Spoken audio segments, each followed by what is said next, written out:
Let me ask this gentleman. It's just one question. Yes, sir. We're already, the county pays for 8% of our budget money in healthcare. Mhm. Your perspective, so we start thinking about defense, what do you see the legislature handing down to the county to spread the tax for others? Well, I think that the people who care most about indigent health care lost 22 seats in the last election, and that is. You think that will change?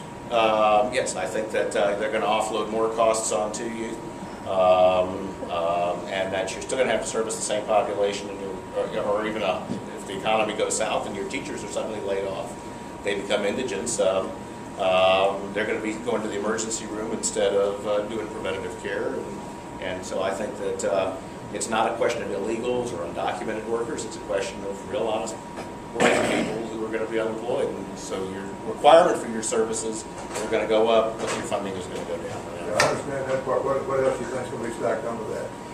That I don't know yet. Let's get the speaker's race out of the way, and, because, well, part of what the speaker's race is about is some conservatives want predetermined outcomes versus Strauss, who says, we got 99 Republicans, you guys go figure it out, and let's make some sausage and come back. And if Strauss loses the race, I think your county burdens are going to just go through the ceiling. Not because he's a liberal tax and spend guy, simply because there will be a small group of people with a very harsh vision about what government responsibility is, and it'll negatively impact you dramatically. More detail than that at this stage, I don't know, but I wouldn't be looking for too much federal help either. Yes, sir. Immigration. Deborah Riddle camped out down there to file their bills. You see a lot of activity with immigration this summer? Well, the joke, of course, is that what the people who are opposing Strauss are claiming is that Strauss tried to stop bills on illegal immigration, etc. He didn't. Democrats used a parliamentary maneuver to which they're entitled to kill the bill. They're not going to do that this time. Virtually every immigration-related bill, I joke, just a joke, is going to go onto the local and consent calendar, the local and consent calendar for non-controversial bills, where you get 10 minutes to argue it, the gavel and goes through. Democrats want to get that out of the way as well as Republicans do, because from a Democrat's perspective, we all know voter ID, for instance, is going to pass. Let's just, try and make it so it's not punitive, get it out of the way, because the budget is far more important. At the risk of being really controversial, I'm going to say one thing about illegal immigration. One of the reasons there's two reasons Texas really fared well in this last 2 years relative to the rest of the country that nobody has talked about. One is we have an illegal immigrant population that makes this the most elastic workforce in the country. When I say elastic, that means when the jobs disappear, a piece of the illegal immigrant population goes home. It's not hard to go home from Texas. If you want to go home from Arizona, you got to cross a desert. If you want to go home from California and you didn't come from the whatever it is across the street, you have a desert you have to go through. Texas, you just go back across the border, and when there's jobs, you come back. So we have an elastic workforce, more elastic than almost any other country. Any other state in the country. It's not responsible for the whole 1.5% lower unemployment that we've got, but it is a piece of it. And it would be dishonest to say otherwise. The other reason why Texas fared so well, relatively speaking, is that I'm sure everybody here supports property rights, but as you may know, we did not have home equity lending in Texas until 1997. We passed it by constitutional amendment. Jerry Patterson, a wonderful guy, was a state senator at the time, and he was carrying it. And he said, it's your property, you should be able to do whatever you want with it, which generally in principle everybody agrees with. Two Democrats over in the Texas House, Pete Laney, who at the time was chairing state affairs before he was speaker, and Steve Woolens, said, no, we agree with property rights, but you should not be able to borrow more than your actual real equity is. And so in California, they had these inflated housing prices, and you could go borrow against a house that was appreciating 2% a month, and you got in way over your head, but the gamble was, I'll be okay, I'm betting on the come because it's going to keep appreciating. In Texas, that never happened because you can only borrow against the real equity in your house. And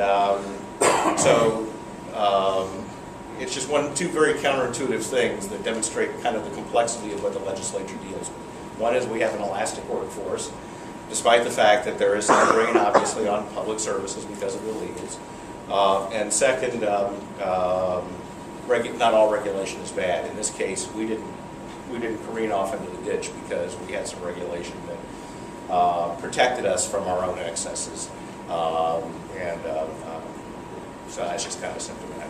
But more than you wanted to know about just Debbie Riddle camping out overnight in order to be the first. By the way, Debbie Riddle was a little misinformed.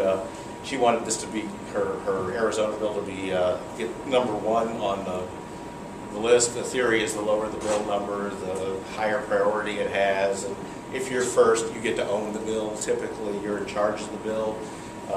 She didn't know the first 15 numbers are always reserved for the speaker. It includes the appropriations bill, et cetera, et cetera. So she spent the night and still ended up with a double-digit bill number. But she was literally camped out in front of the clerk's office so she could be the first to file. God, you can't make this stuff up. Yes, sir. Do you see a trend in newcomers, politicians, this year? Do you think it'll continue? Against the professional politicians, the voters voting them out, putting new people in business again and such?